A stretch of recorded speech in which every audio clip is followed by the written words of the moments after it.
Hello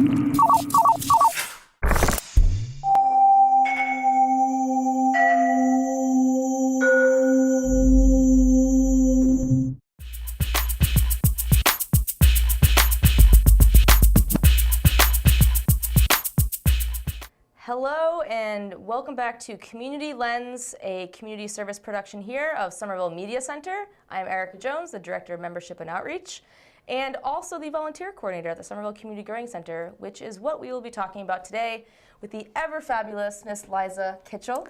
Hello, Erica. Hello. So nice to see you today. And Liza is a board member with the Friends of the Community Growing Center, and they do a lot of awesome behind-the-scenes stuff and making sure that the space runs smoothly and that we try to get the word out about what all is going on at the Somerville Community Growing Center. So let's chat a little bit about what is the Somerville Community Growing Center? Well, it's a city-owned space. It's actually owned by the city, but it's run entirely by volunteers. Right. 99.9% Exactly, right. And I don't know what the 0.01% is doing. That's probably the garden cat. There you go. Right. Joey, which if you don't know, you will meet. Yes, you will meet Joey, right.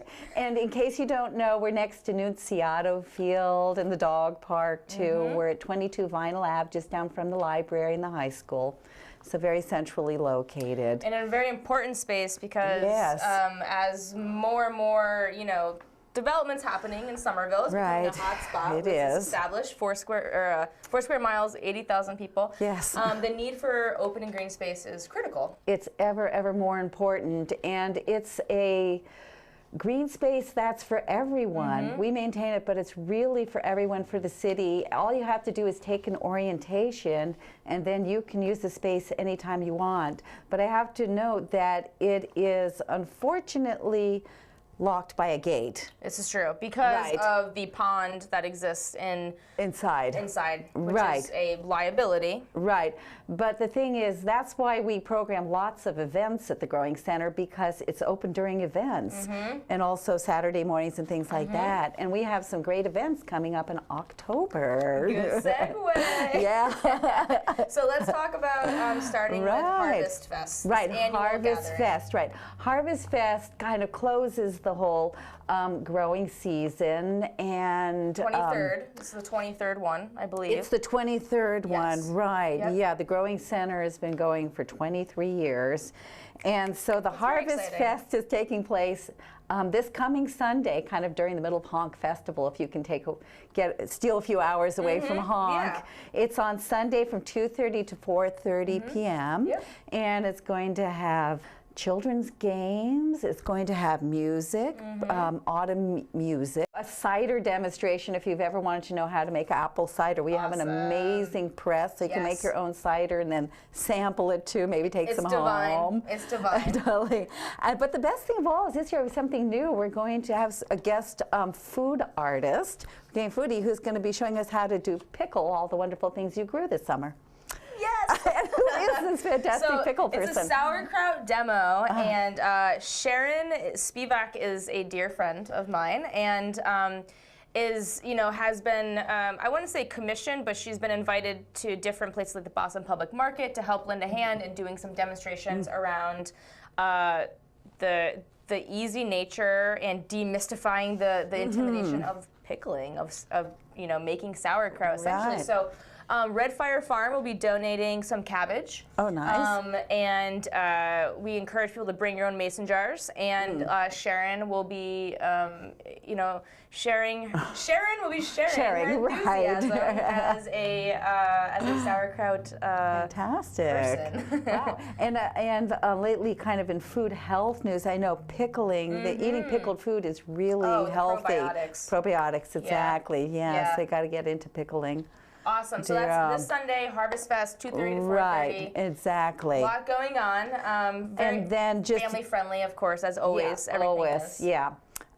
2 days after that, we are having a flatbread pizza fundraiser, right? Which is one of the best pizza places, I think, in Somerville. They source a lot of things locally. They really focus on organic and seasonal products as well, which is really cool. So I guess a percentage of the money they take in bowling. You can even bowl and we'll get some money. And, Bowling, takeout to eat in, everything. So that's at Flatbread Pizza, which is in Davis Square on Day Street, and that starts at 4:30 and goes all the way till 9:30. And props to Liza for organizing that. Okay. And to Erica for setting it up. She's so modest.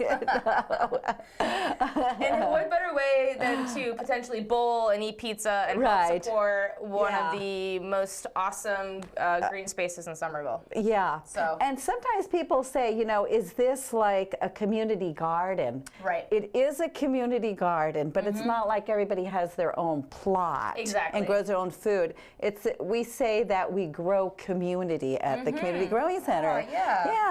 So we have a lot of things that have to do with plant and soil and learning about playing that way, but we also have a lot of cultural events, family events, kid events, movie nights, drama, theater, yoga, eccentrics, the Full Moon Labyrinth walk, so we have our wellness and spirituality side too.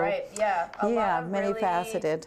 A good breadth of programming, and by coming to the Flatbread Pizza fundraiser, you're going to help continue to support these types of events. So. And then there's one other one that's coming up, and that is the benefit yard sale. We have a yard sale coming up. What a great place to have a yard sale in a huge yard. Because we can get a lot of stuff in there. And I tell you, I just cleaned out my attic. Are you going to, so you're going to be? I'll be helping out there. So big yard sale, that is Saturday, October 14th. Come on down. If you haven't gotten your stuff yet for your Halloween costume, I know I went through my old Halloween costume box, and we got a lot of cool stuff, some nice long sateen gloves, jewelry, masks. Get creative with your Halloween costume. Get creative. Come to the yard sale. Come to the yard sale. And I think if you want to drop off stuff, if you want to clean out your attic and feel good too, you can drop it off, I think, Wednesday afternoon starting 3:30 when Red Farm has their CSA pickup, and also the morning of the yard sale between 8:30 and 9:15. And then the yard sale starts at 10 and goes till 4. All right, and again, all these efforts help support the Growing Center. The Growing Center, So we appreciate all the help and support and what people can provide. And you know, I have to say, the month of October closes with an absolutely fabulous event. Yes. One of my favorites to close off our season. So on Tuesday, October 31st, which just happens to be Halloween, at 5 o'clock, there is a group of singers who do pumpkin carols. And you really have to just attend it to experience it. It's really fascinating. I did not know what to expect the first time I went, but it's wonderful. It's really wonderful. I didn't either. It's very engaging. And then the whole event is ended by anti-Morris dancing, and where the traditional fictional Morris dancers fade silently into the night upon conclusion of the dance. And they do the whole thing silently and backwards. And it's just really wonderful theater. Very meditative. Yeah, it is very meditative, and a nice way to end our outdoor season, and signal a time for us then to go more inward. And they've been doing this for long time. A very long time. They're my neighbors, I know, on Oxford Street. Oh, nice. I love that. They've been doing it a long time. Awesome. Jam-packed. All the information is on the screen. thegrowingcenter.org is a website that you can always visit, which has the calendar and highlights of some of these events. Thank you, Miss Liza. You're welcome, Erica. And we'll see you all there at the Growing Center. Yay! See you there. Bye, everyone. Yay! Yay! Woo!